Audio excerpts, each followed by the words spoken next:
এখন অনেকটাই রাত হয়ে গেছে আর ফাইনালি আমাদের কাজ সব শেষ।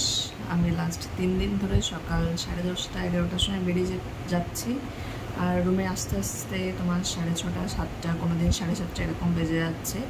2 দিন মাকে নিয়ে বেরিয়েছিলাম, আজকে আমি একা বেরিয়েছিলাম কারণ আজকে সব রিপোর্টসগুলো দেখানো ছিল। 2 দিন ধরে টেস্ট হলো, অ্যাপয়েন্টমেন্ট ছিল ডাক্তারের সাথে।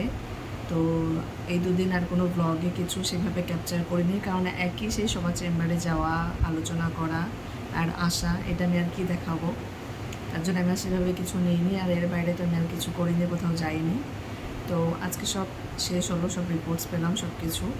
তো পেট সিটি রিপোর্টস একদম ঠিক আছে, ক্যান্সার নেগেটিভ আছে, ক্যান্সারের কিছু চিহ্ন পাওয়া যায়নি, লাস্টবারের মতোই ঠিক আছে। থ্যাংক ইউ, মানে আমি অনেক থ্যাঙ্কফুল, থ্যাংক ইউ তোমাদের সবার এত আশীর্বাদ, ভালোবাসা, প্রার্থনা সব কিছুর জন্যই আজকে এই রিপোর্ট।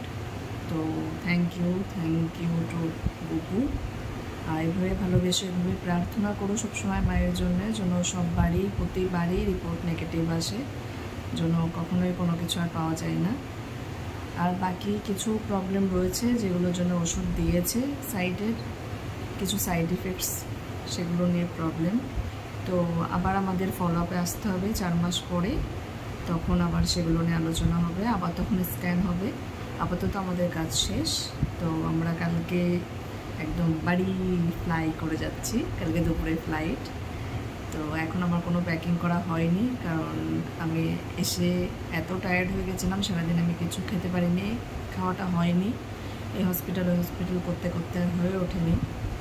তো আমি এসে এতটাই টায়ার্ড ছিলাম যে আমি আর প্যাকিং করার মতো অবস্থায় ছিলাম না। তো এখন আমি তাড়াতাড়ি ঘুমিয়ে পড়ছি, তারপরে কালকে সকালে উঠে প্যাকিং করে একবারে সেই পথে বেরিয়ে যাব। তো চলো এবারের মতো চেন্নাইকে টাটা বলে আমরা বাড়িতে চলে যাই।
ফাইনালি 10 দিন পর আজ আমরা বাড়িতে আসতে পেরেছি। এখন আমি বাড়িতে, কাল অনেক রাতে ঢুকেছি।